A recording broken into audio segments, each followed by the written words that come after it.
G'day and welcome to Mark and Sam After Work. Today I want to do a video, an overview video on selecting a precision rifle. I suppose the only way I can recommend a rifle to people is to actually, there's too many choices, there are too many details, there always is. So this is an overview place of what you should be looking for. And I suppose it starts by working out what you need. So there's lots of videos I've got on different cartridges for different things and recommendations and starting at what you're doing, whether it's ELR or it's precision or whatever it is. But that's the first place to start, is do your research into what cartridge is going to suit you. Once you've figured out what cartridge or the choices of cartridge you've got, that might also be influenced by what you can buy in the way of rifles. But once you've figured out what choices you've got, and you've figured out whether you're reloading or you can get that ammunition, you've found that as well, so that makes sense, you can get that sort of stuff. In there you will have figured out what caliber the rifle is and what twist you need, because you've figured out the projectile you're going to be using. That's part of your research, that's part of what you figured out, and that tells you what twist you need in your barrel. So those are important features to then start shopping. And I suppose there's a few different ways to skin the cat as to what you're moving into, whether you're looking at buying a rifle and you're going to be upgrading it step by step and changing it to different things, or whether you're buying a rifle to use out of the box. Both are logical ways to do things, both have their issues to run into. Now, what I'm talking about here is a precision rifle, and I suppose I would put the caveats on there to start with. If you are going for a competition, particular competition you're going to, then go through and read your rules. Do some research down there. Find what you're allowed, what you're not allowed. Find what people are using and what they aren't using. Don't necessarily go with the guy who won the last World Championship is using this, so I've got to use this. No, that isn't necessarily the case. There's a lot of times that sponsorship deals involved. There's other details behind the scenes that you don't necessarily know about. Don't ignore that information, but don't follow it blindly just because it won. Do the due diligence, work it out as to what works there and what works for you. So the same, and that's really the same for anything, whether it's ELR, whether it's competition, whether it's PRS, whatever it is, work out what the rules are, work out what you're allowed to use, work out what works, what people seem to be using, and do some thinking about that process. And in that process, if you're looking at buying an off-the-shelf rifle, then you're starting to look at everything in that rifle, how it's compatible with the likes of a custom rail or something like that, if you want to tilt the scope up to get to use to a full ELR, like mounting your bipod systems or the features you're trying to bolt to it. Make sure all that works with what you're doing. If you're buying a complete package, okay, that's already sorted. Make sure it's sorted in what suits you. But if you're buying a complete rifle and bolting stuff to it, then find out what it's like. Some of the rifles are not so easy. Might have all this and this really good, but when you try and bolt something to it, it becomes really hard. So do that research.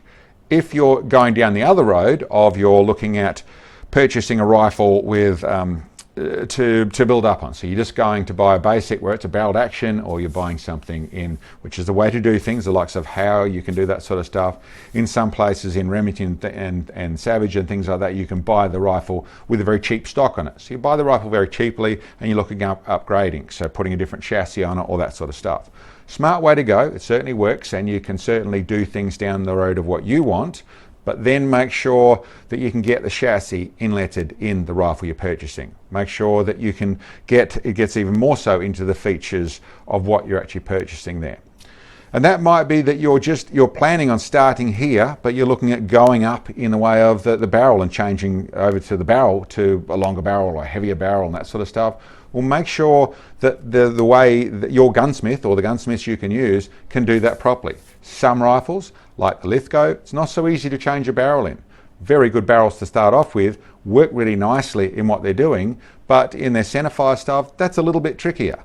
So it really depends on doing your research to find out. If you have those plans, do the research before you're trying to do the modification, rather than buy it and then want the modification and find there's a problem.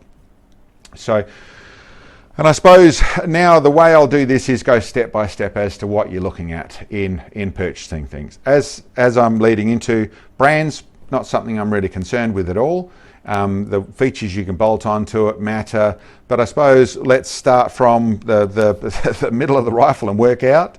As for your action side of it, action strength, action size, all that sort of stuff, mount downs, really most of your modern rifles, that's all done really well.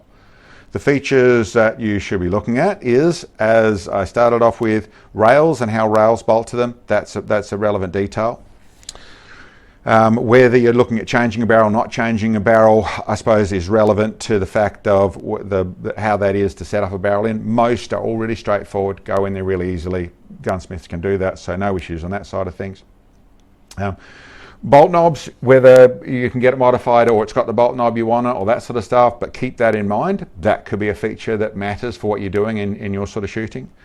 Trigger's probably a thing that I'd point out. The likes of, if you're buying a complete Remington 700, I'm not a Remington 700 trigger fan. I simply, when I look at buying a Remington 700, really good option I feel for the actions, for the stuff you can bolt to them. I really like them for that sort of stuff. But trigger-wise, I don't like them. I take the triggers out. They've done bits and pieces, they've improved, they've had issues, all that sort of stuff. But it's something that I will straight away change the trigger on. It's part of what I'll budget into that deal. Likes of this, which is a Hauer, I really don't. You can change the triggers. It's not hard to change the triggers, same cost to change the triggers, but it doesn't take that much to turn this trigger into something that works well, and I'm quite comfortable using the Hauer trigger. And listen, then beyond that point, I'm not going to go into different brands and all those sorts of things. There's stuff to do some research on. Largely, when you're looking at precision stuff and trying to get the rifle working as well as possible, spending a bit of money on a trigger is a good idea. Generally, that's where you're going to go. If you come out from that, your action and one of the biggest features about your action side of things in whatever format you're doing it is what chassis and bits and pieces you can get for it, I should say. So if you're buying a complete off-the-shelf gun, that's only how it's going to be. That's all answered to a degree.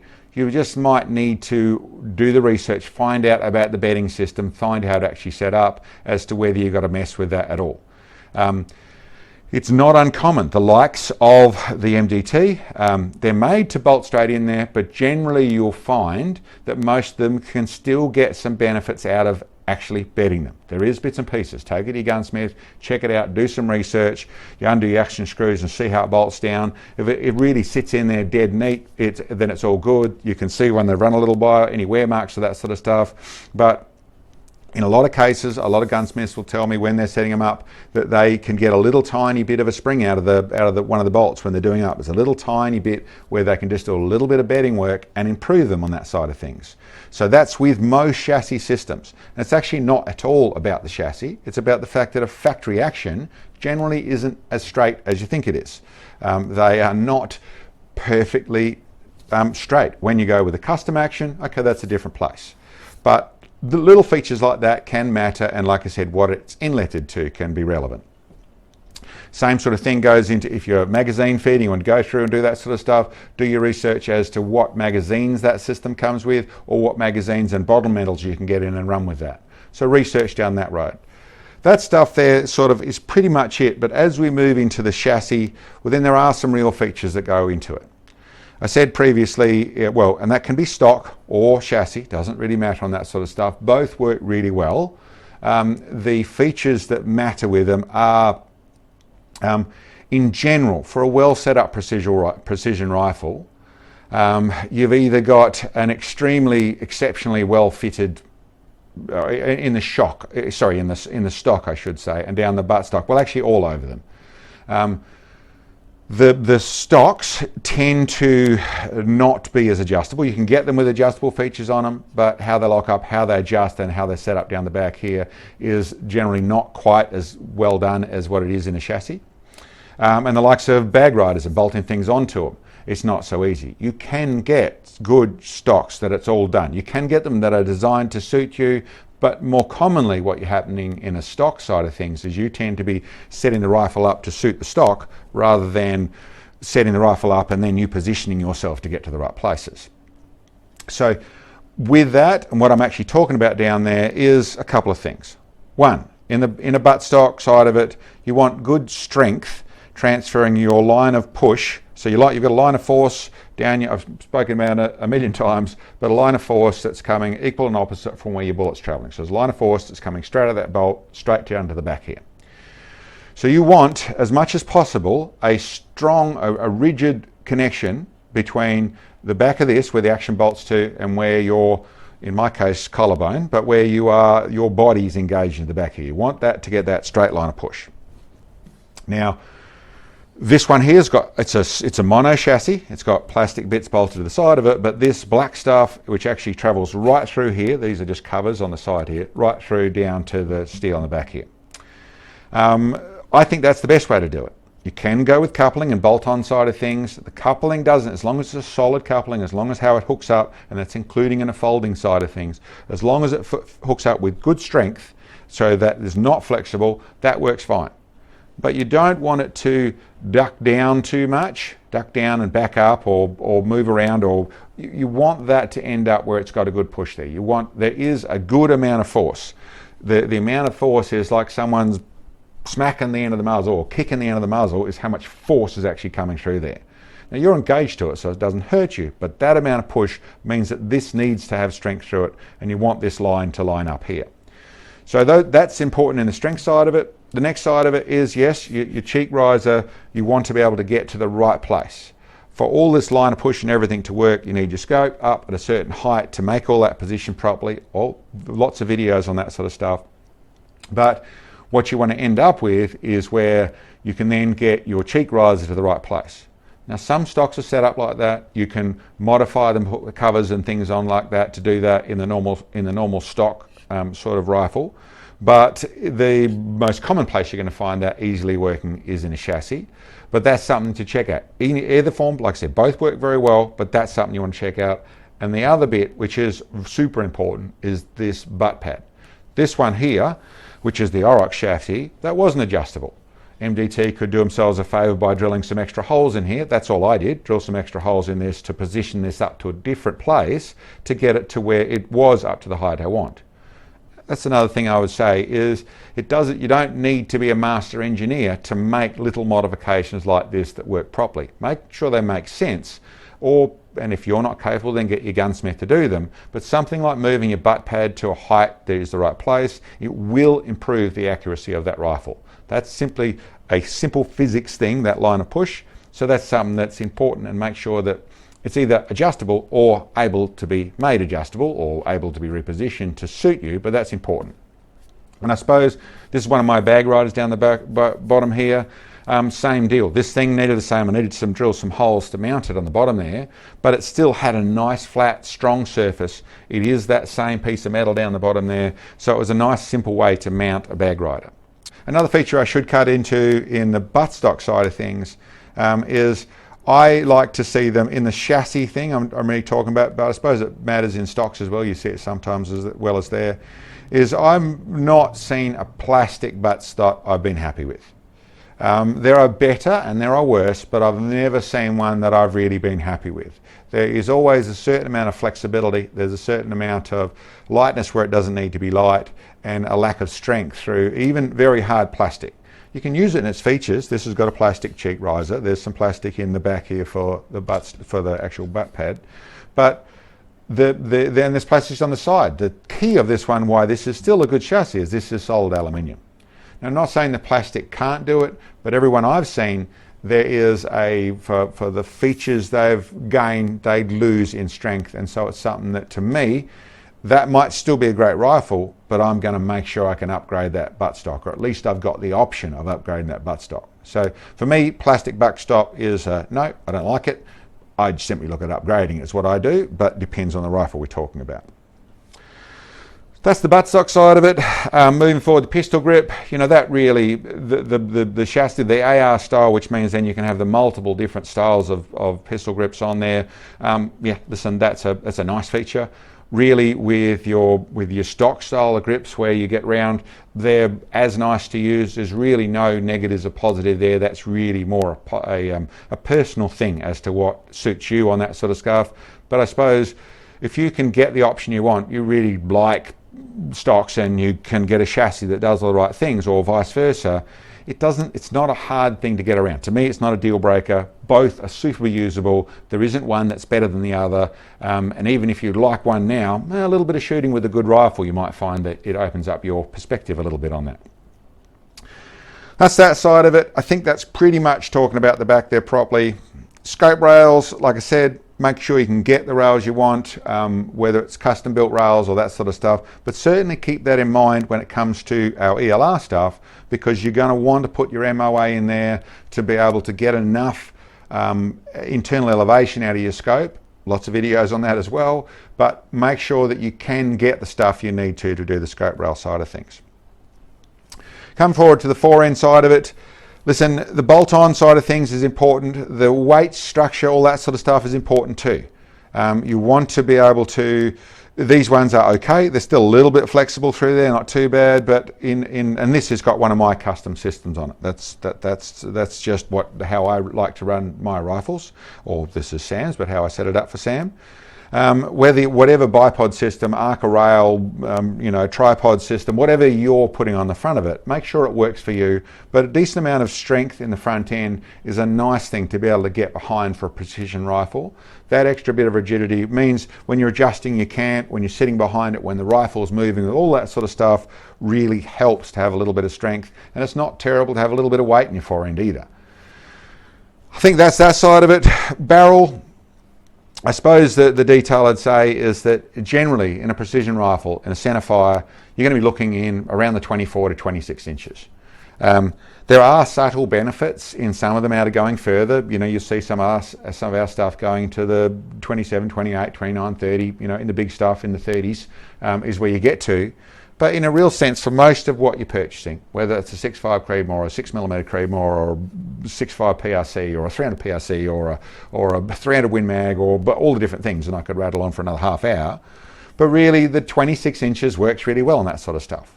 Do your research. Sometimes 24 is going to be more appropriate for what you're doing. But what I'm really saying is you want a heavy barrel for a precision rifle. That's as simple as that. Doesn't need to be more than a heavy varmint profile, a normal sort of thing. They come down to around the 22 millimeters or 7/8 of an inch. They come down to the muzzle generally. They have a profile similar to what you're looking at here.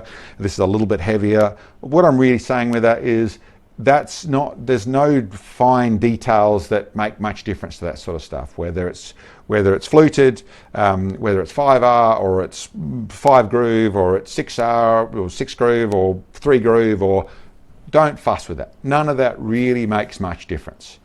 If the majority of factory barrels now shoot really well. You'll have the odd one that doesn't shoot so well, but that's very rare. And in those cases, if it really is a barrel problem, then the manufacturers will always, 99% of the time, are going to step behind and sort that out. I've never seen that not happen, but to be truthful, I've seen very, very rarely is there a problem with a barrel. The features that matter are, yes, that you want it to be a heavy profile of what they offer. Whether you're shooting at I suppose what I'm moving into is thread side of things on the front there. I do feel if you've got a 300 Win Mag with a 14mm thread or a little half-inch thread, then that's a silly option. I wouldn't use the rifle, that barrel, specifically because of that. And I suppose so you make sure that the 5/8 by 24 is the most common thing, but really the bigger it goes, the larger the thread wants to be there ideally, but 5/8 by 24 will cope. The bit that I would really say is check out where you're going to be shooting it. A lot of clubs, a lot of ranges, muzzle brakes aren't allowed. So that means keep in mind what caliber you're shooting. Don't go and pick the biggest one that you can shoot there with no muzzle brake in a factory form. That gets harder. You can come down a little bit in your caliber and you'll perform better because of that. But when it comes to the thread side of things, it is something that for all the stuff we do, being able to screw on a muzzle brake really helps. And of course, in the countries where where suppressors are legal, then you've got those options as well. But check it out for your features that you want as well. If you've got options of those, there are particular threads, make sure that lines up. That could shift you over in brands simply because the thread's different and you can get the right thread in a different rifle. Equally, not a big deal to get your gunsmith to change the thread. Actually, you're losing half an inch of barrel, really doesn't make any difference, and to change it over, that's not a big deal anyway. Okay, well, I think that is a pretty reasonable overview. What I've basically said there in a nutshell is brands aren't a big deal. What you can purchase it in the way of the features you get with it, yes they are, but make sure they suit what you're chasing. Whether that's the chassis or a stock, but make sure it suits, make sure it's got the strength, make sure it's got the adjustability, make sure it's got the features you want to be able to run and the ability to be able to put those bits and pieces on there. When it comes to the actions, the style of actions, all that sort of stuff, try and use a bit of a forward path what you're thinking about it. But if you're buying it just to use it as it is, that stuff is really all sorted. Same with the barrel side of things. If you're buying it to use it is, then don't fuss with what rifling it comes with. Go with your heavy profile that's going to suit. That's what your target precisions are going into. I suppose that's a little thing I thought about previous to this. Because something is called a hybrid or called a precision rifle or called something, really largely ignore all that. That's marketing. That's trying to sell you, trying to position it, try and make it raise its attention on the screen for you to be able to see it. Look at the rifle and its features. Look at the rifle as to how it's actually built. Don't worry about the title. Remember it for where you want to tell your mates about it, but other than that, don't worry what they've called it. Anyway, guys, I think that's about what I got to say on it. So listen, let me know any comments, thoughts below, and thank you very much for checking in on us. I hope it was some help to some people, and we'll catch you next time.